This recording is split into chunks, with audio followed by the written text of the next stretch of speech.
Okay, I want you to just close your eyes for a second and picture a street corner. The year is 1901. It's Hmm. October. You're in New York City, but it's probably not the New York you're thinking of. Not all steel and glass. No, not at all. The air is, it's thick. You can smell everything. Roasting chestnuts, sure, but also coal smoke, unwashed bodies, and yeah, a whole lot of horse manure. It's a total sensory overload.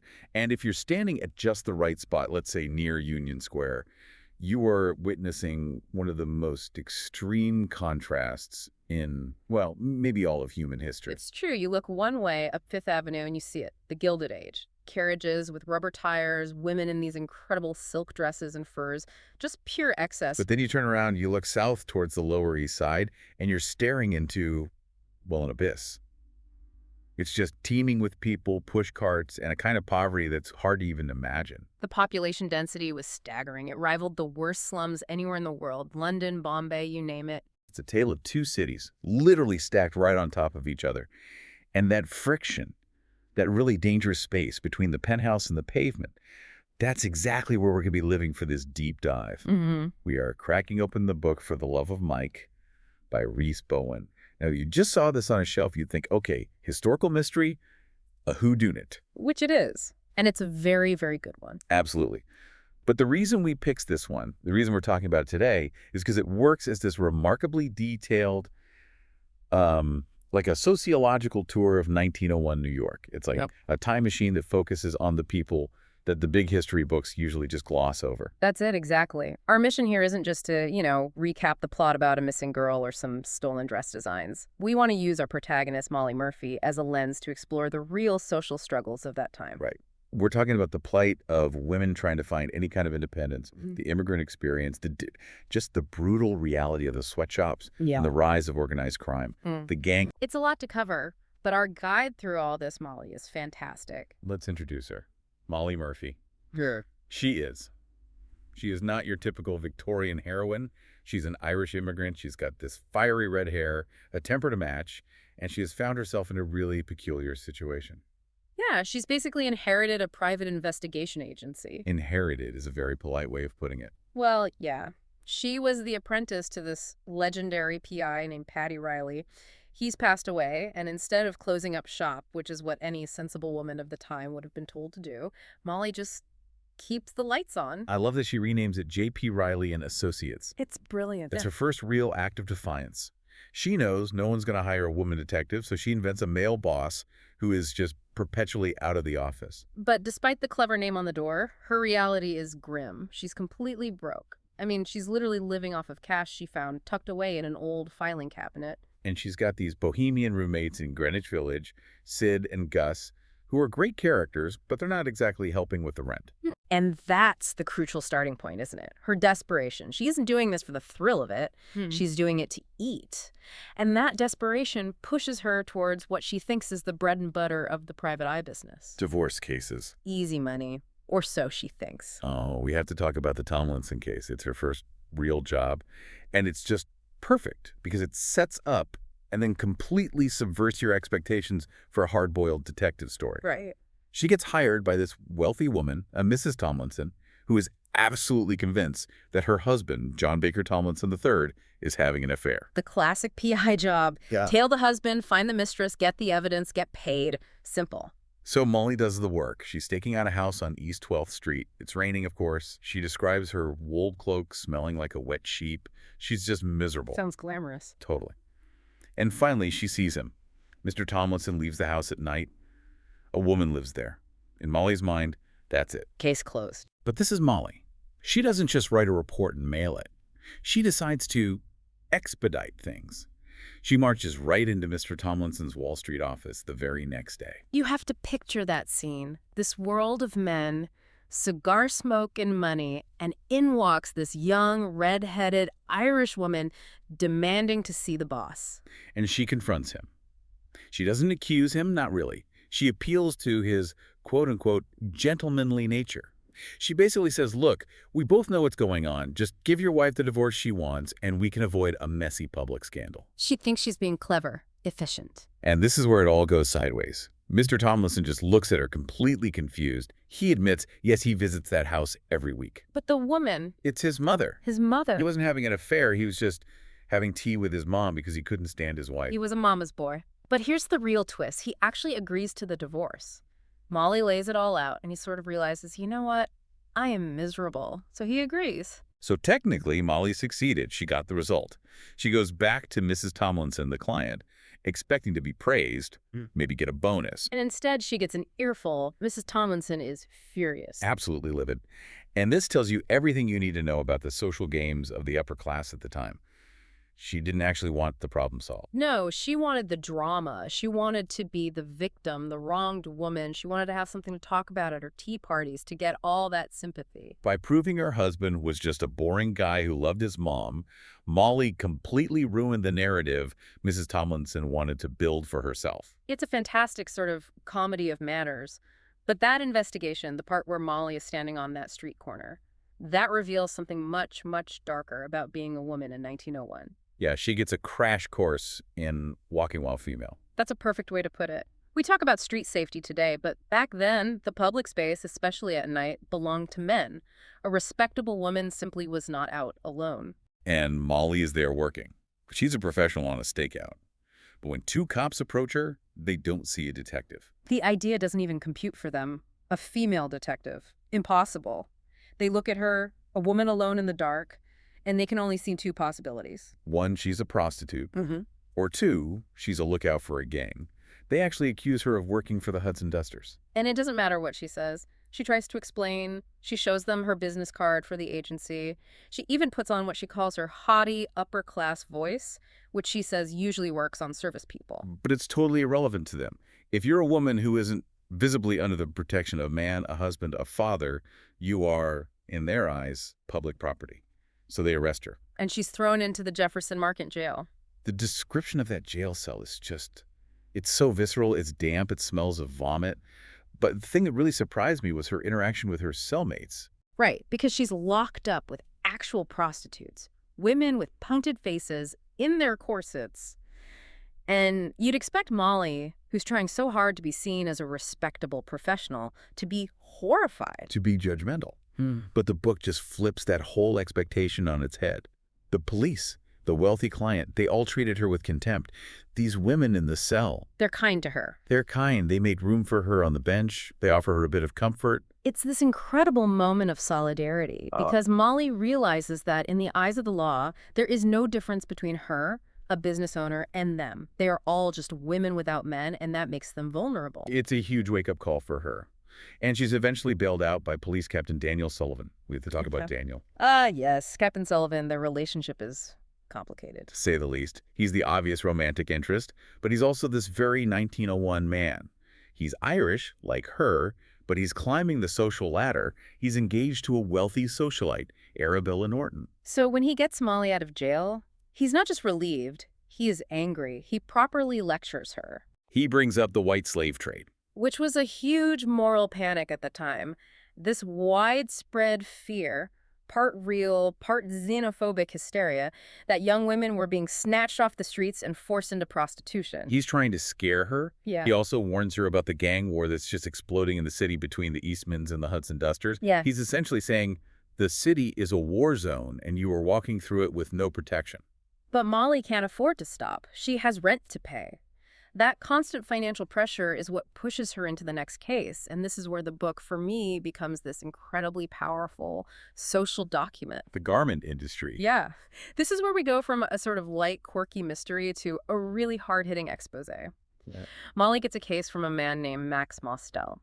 He owns a garment factory, a sweatshop, really, and his problem is industrial espionage. Someone is stealing his new dress designs and selling them to his main rival, a guy named Lowenstein. And in the, fast fashion of 1901, being the first to get your design into the big department stores was everything, so Mostel's losing a lot of money. So the job is this. Molly has to go undercover as a seamstress in her own client's factory to find out who the spy is. And this just drops us and Molly right onto the factory floor and Rhys Bowen's description of what a sweatshop actually was. It's just nightmare fuel. It is a systematic assault on the human body. The little details are what get you. The air thick with lint, what they called flock. So thick that everyone is constantly coughing. It's literally the lung block. And the cold. It's autumn, heading into winter, and these lofts have no heating. The book mentions that the workers would bring their own little oil stoves to try and keep their feet from freezing. But the fumes from those just added to the toxic air. It's just awful. But even beyond the physical misery, the thing that just blew my mind was the economics of it. The sheer calculated cruelty of the system. Let's break that down, because it seems too evil to be real, but it was historically accurate. You didn't just get paid a low wage, you actually had to pay to work there. It's insane. You start your week, and you have to buy your own needles from the company. You have to buy your own thread. At a markup, of course. Of course. And if your needle breaks while you're working, that comes out of your pay. And the fines. My God, the Yeah. fines. Everything was a fine. If you talked to the person next to you, that was a fine. If you looked out the window for a second, that's a fine. If you're late. Which was a racket in itself. The foreman would deliberately set the clock forward 5 or 10 minutes so that even people who were on time would be marked late and have their pay docked. The one that really got me was the charge for company power. Yes. They charged the workers for the gas used to run the sewing machines they were operating to make the owner rich. And then the final indignity. The washroom.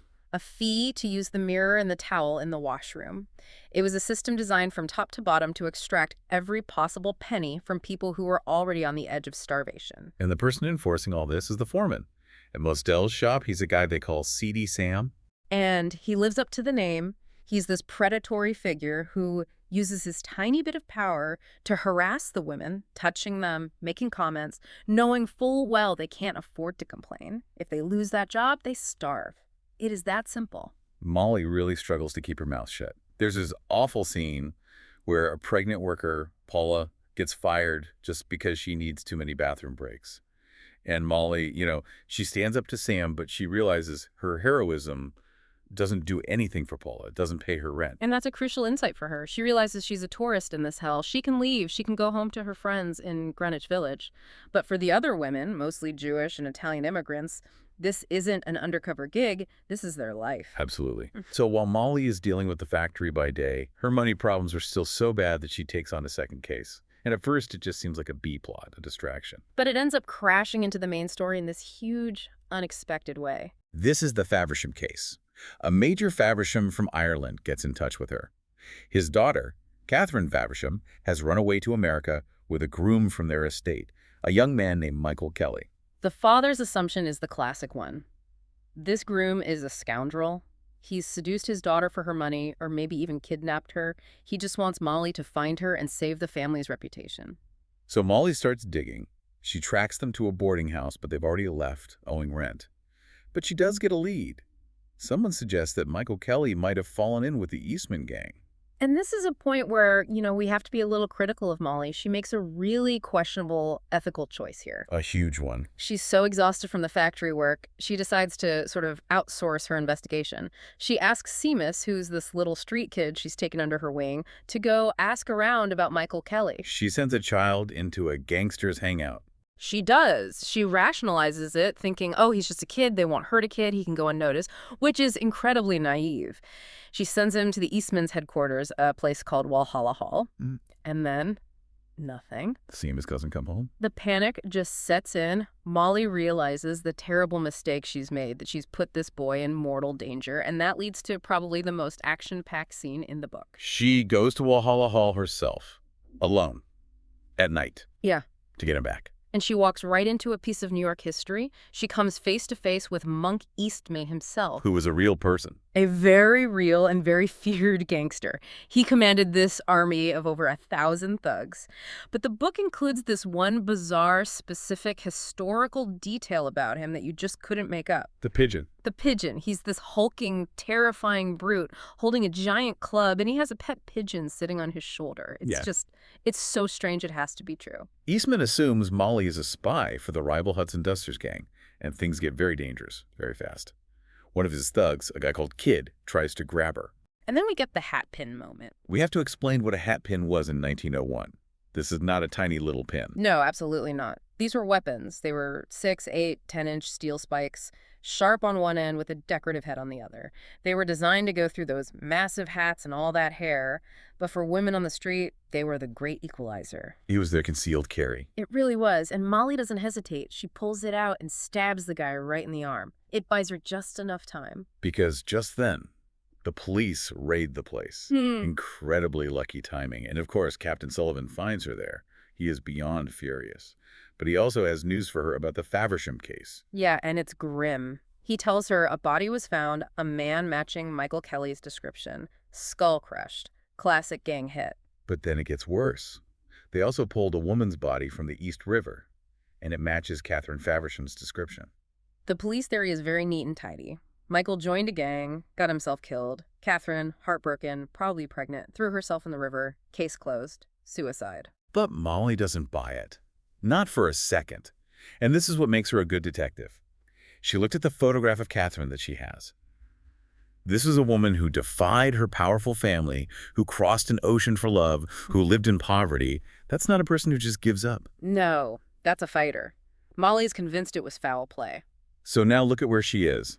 She has a dead heiress who she thinks was murdered, a dead groom killed by gangsters, and she still hasn't found the spy in the dress factory. So she decides the only way forward is to go deeper. She couldn't find the spy at Mostel's, so she gets a job at the rival factory, Lowenstein's. And if Mostel's was bad? Lowenstein's is actual hell. It's in a basement, it's damp, dark, there are rats.